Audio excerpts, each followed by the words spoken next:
This is Too Long for a Voice Note, a podcast about everything and nothing at the same time, presented by Claire and Enzo. Our podcast is produced in London.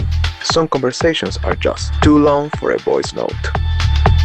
Hey, he's Enzo. And she's Claire. And this is Too Long for a Voice Note. Hello, everyone. Welcome to another new episode of Too Long for a Voice Note. How are you, Enzo? I'm alright, Claire. How are you? How are you enjoying it? While we're talking, like we're having like a little mental breakdown. We are not. We swear to you. The last few days of summer, I have to say that I'm very glad to see the back of August. August is always like a thing, right? It's a very emotional month. I think there's always a lot of things coming up. Conflict. Like I told you, I have this, a person that I know back in Venezuela, that she has a book that talks about August. Endlessly August is about like a poetry book about that, by the way. Just dropping a fact. But yeah, I think a lot of people feel like August can be a bit intense. I can't stand it. Every August I'm like, why? But I'm sure we're trying our best to enjoy the nice weather we're having in London. That it's not cold, it's a bit sunny. Exactly. Last week, by the way, we went to like a boat party. Not like anyone cares, but if you ever think about going to a boat party, do it. I think, it was like a boat party that you found. It's like a dancing gay community. Yeah.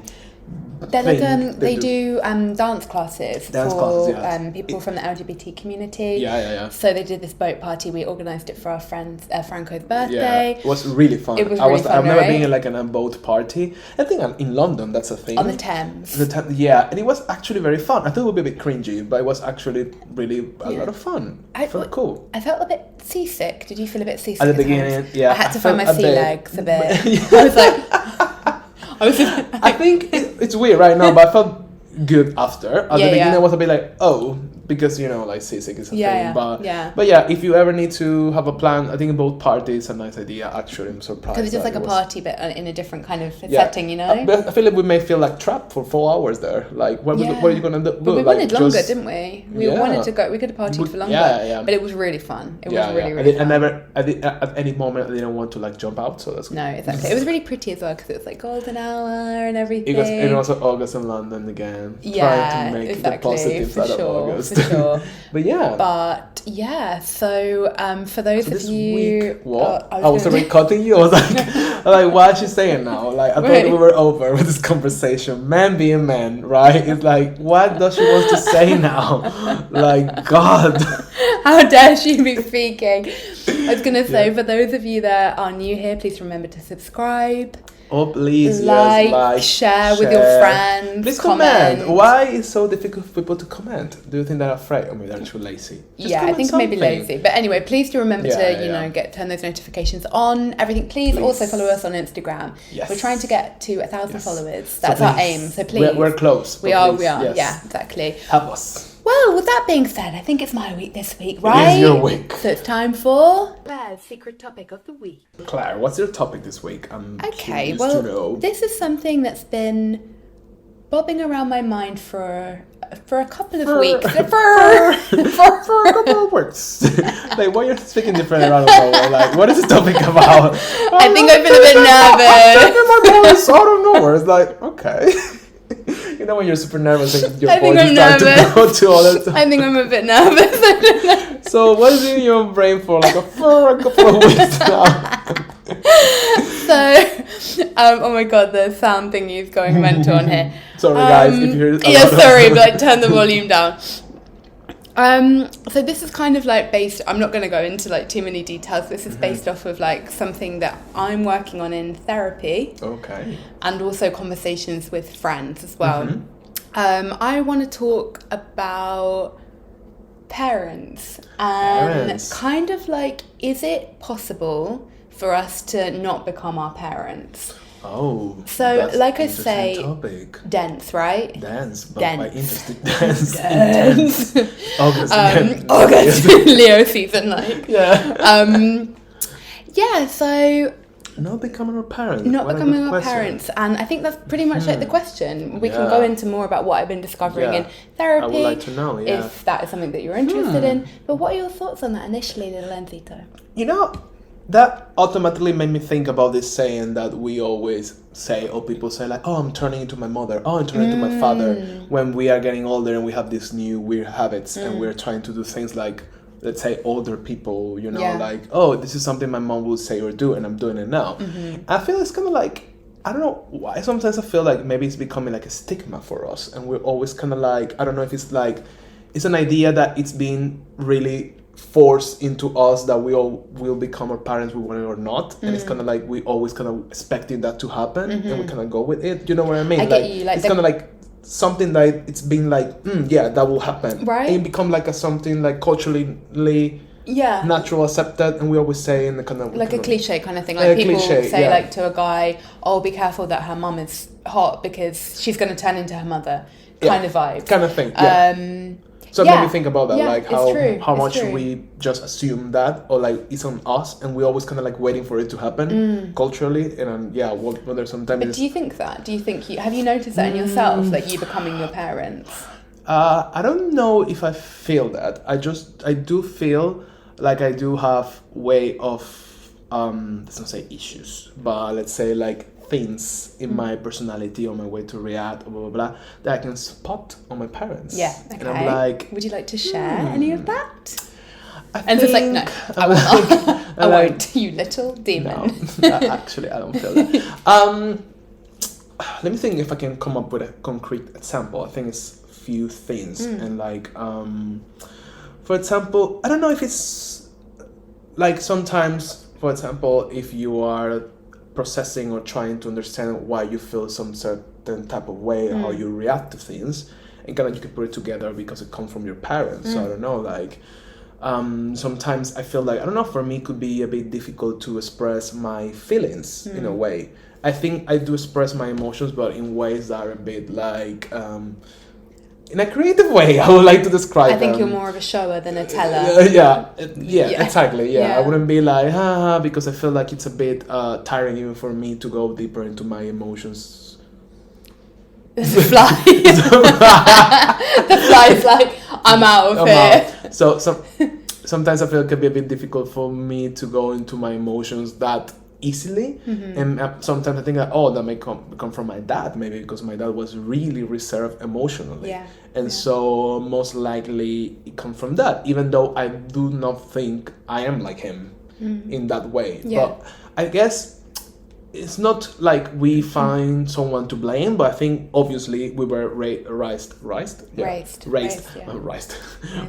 by these people, and those values, way of seeing life, way to acting, they're being like pushed into us. So if we want it or not, we will have things. Because I think the thing is, like, I think when you have a baby, that baby is obviously has, I guess it's that classic like nature versus nurture thing. Like there will be some things that are just like predisposed on that baby, but then everything else is just like layered on that baby. So it's kind of like when you are in your 30s, like looking to understand where something has come from, it's probably a safe bet to kind of assume that it has come from your parents somehow, because most things are kind of like learned behaviors, right? Especially because we learn so many things when we are little, and if we are around our parents in that age, because some people they don't. But if you're around your parents at that age, I think everything that it's on you probably come from them. Recently on therapy, have you like find something that blew your mind? Have I had a breakthrough? Have you had like a breakthrough? I have had a breakthrough, and so thank you for asking. Thank you. That's exactly what I wanted to talk about. No. But what's been your breakthrough? What's been that about? Basically, this was like quite an overshare, right? Doesn't it? But I'm like, I don't know why my voice is going so British all of a sudden. Like, I'm like a British man that can't express his feelings. No offense to any British man. No offense. Well, I guess something for me is that, as Enzo will know very well, is that I am a person who seeks a lot of reassurance, especially, pretty much only actually in romantic relationships, not really with my work or anything else, friendships. I'm very confident with that. But with romantic relationships, I need a lot of reassurance. And it's something that has been bothering me. And I have wondered where that has come from. And I think it, for whatever reason, like obviously not throwing shade at anybody at all, but that was something that I didn't actually get a lot as a child. And I think that's kind of interesting, that thing that I haven't got, I've then become an adult that kind of seeks that a lot. And I think I've gravitated towards people, I said this to you the other day, like who, like you, that are very reassuring. I go for people that are very like emotionally, I find I'm more comfortable with people who are more nurturing in a way. Like, are you using me, Claire? This is a breakthrough I'm like, of our friendship now. He's purely there for reassurance. Yeah, sure, that's nothing else. The rest of it, this I is just my breakthrough of today. Exactly. But yeah. Interesting. I guess we always are. I mean, it's kind of like the kid inside of ourselves is always going to be there. Now we need to solve those issues we had as a kid, right? For sure. So you feel like all these things that you lacked, well, not all these things, but at least in the reassurance part of things, that's where comes this thing nowadays that you're looking for in a... I guess so. I think in that... a romantic love relationship. Yeah, I think it probably comes from... I guess I can kind of pinpoint moments in my childhood where it came from, but I think also... It's like, I think I've kind of, which we all will do, like, you know, you watching and listening, like, and you as well, like my therapist explained to me something very interesting that was about coping mechanisms. So, for example, I have developed some coping mechanisms, for example, seeking reassurance from people that I trust. That one isn't like that unhealthy, but there may be others that, you know, are not as kind of ideal. So part of my therapy homework for this week is to be like, when those things that I do kind of flare up, just say, thank you so much, you've served me really well, but we don't need you anymore because now I'm an adult, so I've got this, it's okay. Yeah. And I thought that was really cute because it's very interesting. Basically you're parenting yourself. Yeah. And I taking think... care of your inner kid, basically. Because I think I don't know what you think, this is maybe a bit philosophical or psychological, but I think do you become the parent that you didn't have? Wow. Do you think? It's a really good point. I do believe, like, if you're lucky enough to encounter or to find these tools while getting an adult, you may do it, you know, because I feel a lot of people there, for reasons, they don't have the tools to have these processes because maybe the environment they are, maybe the economical reasons, or maybe the personality, they don't allow them to get to this point of, like you are now, to I'm figuring out the thing. Some people, they never have that breakthrough. Yeah, you're right. So I guess if you have that, and if you have the opportunity to have this, I think it's possible for you to kind of like make it up for yourself, kind of thing, like unwire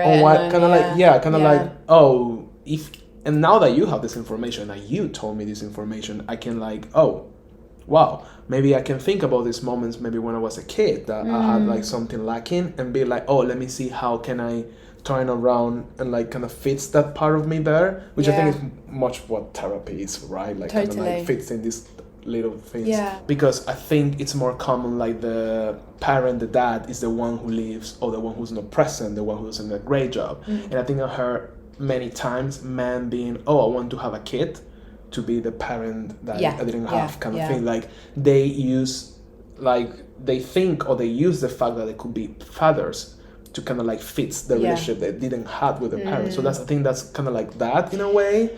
But I don't know if it's that healthy, because I don't know if that always works out that well. But I think there's a way to solve it. Well, I do think it's better to solve it like with yourself. Exactly, rather than having a kid. To have a kid and do it through that. But obviously that's not my place to say, of course. But I do feel it can be possible. I do feel if you have the tools, if you have the right position, if you want to as well, I think. But it's a lot of work. But I think I mean more about like not becoming an actual parent, but about reparenting yourself, like that kind of thing. I don't know if that... I think it can be possible, right? Because I think I think most people's issues maybe, or for example, if I look at it in my case with like the lack of reassurance, for example, I think you go and seek what you didn't have, and it can either go, you know what I mean, like I think that's true. Yeah, it's kind of like, because I guess you're seeking for that because obviously you didn't have it, but now that you're aware of it, you can maybe have it in a good way, or in a positive way, or find ways to kind of like for example, if a woman doesn't have like a great relationship with the dad, and then she ends up like going for men that are not ideal because it's like trying to like fix that classic thing, like, or a man, a son with a mother, like, it's kind of like fixing that relationship kind of thing. You kind of like, I think as humans, like, we're constantly trying to fix that, but we might not be aware of it. So I think that's where therapy is good, because it literally just makes you aware of it, and then you can make a choice. It's kind of interesting. I do think maybe it's possible, again, if you are willing to, your personality allows you. I think it's a lot of things that do you feel like, if, for example, I don't know, do you feel like it's very like therapy session? Okay, do you feel it's maybe like, no, do you only in your case, but overall, like, if you get like a late reassurance in your life, how that works? For example, if you didn't get enough reassurance from your mom, do you think if you get it now, it will help you to navigate the issues? From my mom, from the same person kind of thing? I don't know, because like... Or is it like too late now kind of thing? That's a good, really interesting question, because I think that I would probably say it is a bit late in a way, because I think that would always be great, right? And you should always probably take, even the most broken of relationships, I think you can try to fix them over time. But I feel like something that I've learned from like people that we've spoken to is like the damage is kind of already done, and it was done because like you need different things in different points in your life, right? So what I need now is different from what like my younger self, my child self needed.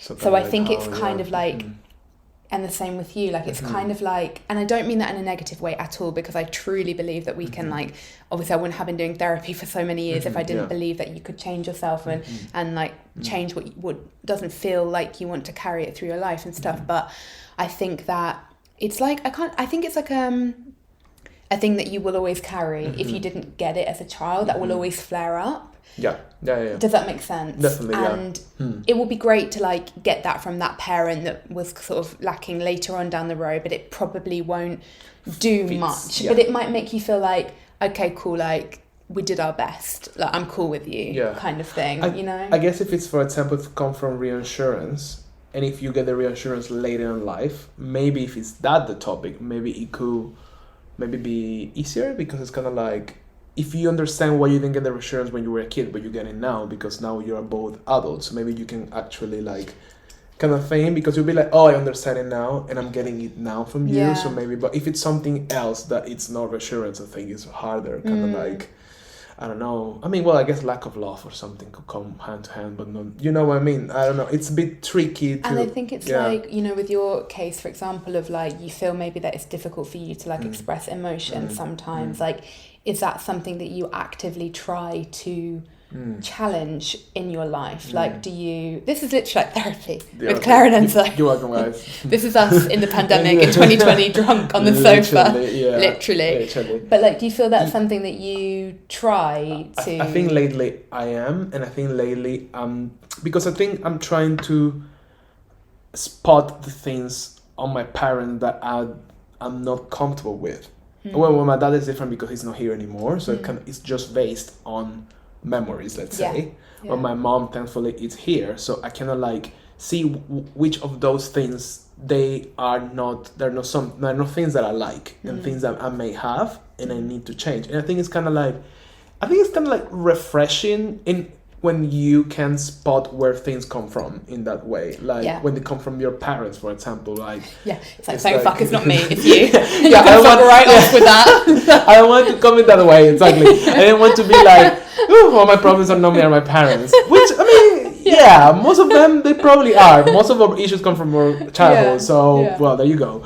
But obviously not in that tone of like, oh my god, I'm being rated now. It's more like when you can like maybe draw a line and see where it comes from, and kind of like also like you understand more your parent, and then you are like, oh, I have that, but then I can work with me. But this is a lot of work. It's a lot of like sitting with yourself and thinking, and sometimes you don't want to do it, or sometimes you want to avoid that, you know, like, or sometimes I think it's easier to believe and think things are the way they are and that's it, than sitting with that and kind of like try to fix it for yourself. But I think the lesson is like definitely sit with things, because like then you live a life just assuming that it is where it is, keep going with that. Exactly. There's something about with therapy that it's just by understanding, I think, why your parents are, or understanding why people are the way they are. It doesn't mean that you have to forgive them, or ideally you would forgive them, but like it doesn't mean that you need to excuse, for example, dating someone, you don't need to excuse their horrible behaviour. But having some understanding, especially with your parents, because they're always going to be there. Parents, they're always going to be your parents, unlike friends, like dating people, etc. They never stop being your parents, of course. Understanding kind of why are you the way that you are really has helped me to kind of soften my experience of them, and I think you too as well. And I think that's where therapy's great, because it's not there's nothing really groundbreaking about therapy if you think about it. It's just a lot of understanding the way you feel things, because or they didn't turn out that way. It feels, exactly, right? Because you have to think they were raised somehow, and I think ultimately, like I often think like people were probably just doing the best that they could. Of course, most likely. Just to kind of like wrap up the topic. I'm like, it's not my topic. I'm wrapping it up, Claire. I'm done because for like a therapy session. It's too long for a therapy session. Too long for that. I'm not getting paid for this. No, like, have you ever felt there's like a moment you can recall where you were like in fear, or like, oh my God, I'm turning my parent, I'm turning my mom, I'm turning my dad. Have you had that moment that you feel like, oof, oh my God, this is kind of making me feel like I'm turning into them? Yeah, definitely. Really? Yeah, definitely. And that do you want to share a bit of which moment it was, or it's too personal? If it's too personal, it's fine. But it's interesting that you felt... Okay, yeah, I can share something about then, like one of my parents, I can have a bit of a habit to kind of completely shut people out. Like, I used to be, which I think you'd find surprising, because I think we both met different versions of each other than when we were younger. Thank God. Like, I'm grateful for that, because like I was not easy, I think, as like a teenager in early 20s because of my past, right? Yeah. So I think I was dating somebody who was a lovely person. He's still an amazing person. We ended up being in a relationship for like 7 years. He's a great person. But whenever I would really struggle, like my way was I just had no way of like communicating that you were like disappointing me or I was just now I think fucking hell, like who's that? Who is that? And I would just be like, no, block, meh. And of course he was, God knows why, but he was obviously very patient with me. He was very good with his emotions. Actually, like taught me a lot about that. Yeah. And that was something that I recognized from one of my parents, that I thought, I really don't want to be like that. I don't want that. I don't want to have the regret of losing this amazing person, and friendships as well. And that was a point where I was like, no, something has to be done. Really good. So really good that you have that breakthrough as well to do it. But again, it's kind of like a personality thing, a situation thing, because a lot of people think they're just gonna put that under a rock and be like, oh, this is who I am, you are who you are, fuck it, everything. But it's kind of like, it's interesting. I think I can recall any moment now, like specifically like that. But I would definitely think about it if I can have like a moment of being like, "Ooh, I'm becoming my parents." Like, I wonder with you. I have no something. I don't know if I have something like on top of my head that it would be that bad or that strong to think that. But I will definitely think about it. I will come back to you with it. Okay, I was going to suggest one for you, but I think that's a bit you don't know your problems. I see all of them from far. Because sometimes I feel that you're around kids quite strict. Like, I feel you would be a strict dad. For example. I think it's only that's me. Do you think that's you? Do you think that came from your dad? Because obviously I didn't know your dad, obviously, but I wonder if... But you think that's just... And so I just don't really like kids, to be honest. Because, for example, my mom is not like that. No, because your mom's so cute and everything. Yeah. I mean, she was strict in her own ways, but not really that strict. Okay. And I think my dad was... I don't know if he was that strict, to be honest. Okay. I mean, he was not communicative, but it's different. He was not really good with communication. But not strict, like... No, because my mom was the one ruling everything. So it wasn't him... He was never being like, oh, you cannot do it, you know? In the case, it would be my mom. But I wouldn't consider my mom being strict around kids. Okay. So maybe this is just my shit, you know? Again, you know, like, there's some shit that we have. Not everything's our parents. I could think about it. Like, now that you tell me that, I would be like, oh, where'd that come from that? Yeah. And I am. I'll be like, you little kid, please. Like, there's no time. It's no place for fun here. Fun, it's not nice. I think you're very, like, on a mission as well sometimes. And kids don't really, like... play into that well. So yeah, that's interesting. I will reflect on that definitely. But he's gonna remember this now. Like, do you remember that one time you said that I'm strict? Like. Be ready, because once you have kids, it won't be like fun time. I'll be like, Uncle Ansa, and they'll be like, no, I don't want to leave we like him, Mom, but he's so strict. Like today we're learning piano, we're painting today. You're gonna like, please no, we want to have fun. But interesting. I will definitely think about it. Yeah, definitely. For sure. Well, guys, thank you so much for watching and listening. And please remember to what we said before: like, subscribe, share, everything. Blah blah blah blah. Share this with someone. I think that will be helpful for them. Like, I think it's a conversation for some people. For sure. I think hopefully will help someone to be like, oh, click. Yeah, definitely. So, thank you. Well, bye guys. See you. Bye bye.